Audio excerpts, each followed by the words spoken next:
Sotiris is a Greek restaurant in Burlington, owned and run by Effie Koutsageorgis and her family. We've been using the subsidies, the wage subsidies, we've gotten the small business loan grant, and, they have helped keep it going a little bit. But, it's still hard.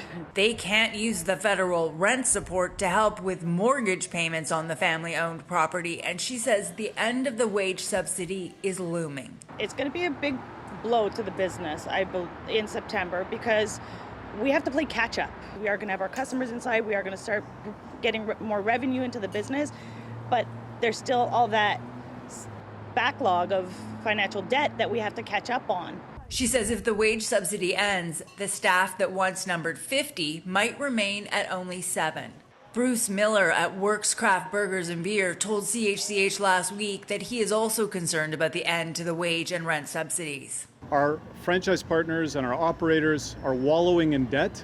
Please extend that for our industry until 2022.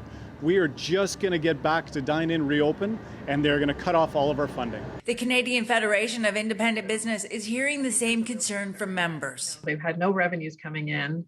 They have to sort of get people ramped up. They have to get their inventory back in shape. They have to get their marketing out there and let their customers know they're open. And all that takes money that they just don't have. Corrine Pullman says 1 in 6 businesses in the country are at risk of permanent closure. And that number is probably higher in Ontario, where lockdowns have been tougher.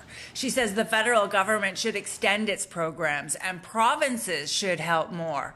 Ontario's NDP called for a provincial funding package today. We see our main streets with for lease signs and papered over windows. And entrepreneurs' dreams are crumbling.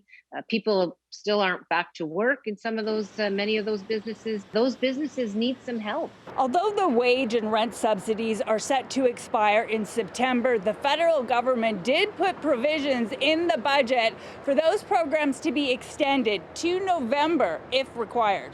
I think a couple more months would be a huge help, just to let everybody kind of get back on their feet and give us that little sigh of relief that we're all looking for. Lisa Hepfner, CHCH News.